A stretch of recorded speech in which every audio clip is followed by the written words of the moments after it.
أحلى زملكاوية في الدنيا. مرتضى منصور بيتحدث عن مواجهة الزمالك ونصر حسين ضاي في برنامج الزمالك اليوم مع خالد الغندور. أول شيء هتشترك في القناة، يطلع لك الجرس الصغير، هتضغط عليه أو تشاور عليه أو تحط بصمتك عليه مهما كان عشان يتفاعل معاك، عشان يوصلك جميع الإشارات، لأن ناس كتير بتسألني في الموضوع ده. وأخيرا لو عجبك الفيديو ما تنساش تدعمنا بلايك عشان نوصل الفيديو ده ل 50 لايك.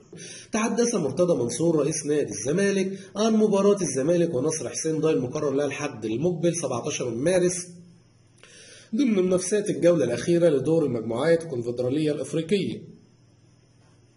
وقال مرتضى منصور في إحدى تصريحاته: الزمالك بيمتلك فريق على أعلى مستوى من حيث الجهاز الفني واللاعبين والجهاز الإداري والطبي، واثق في قدراتهم وإن شاء الله هناخد الكونفدرالية هذا الموسم.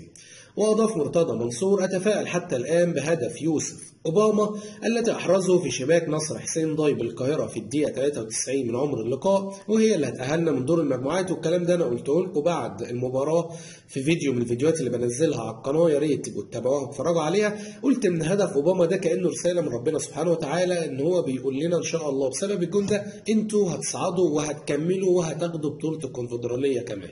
وأتم رئيس الزمالك مرتضى منصور: شعب الجزائر محترم وسيتم استقبال بعثة الفريق بشكل يليق باسم مصر.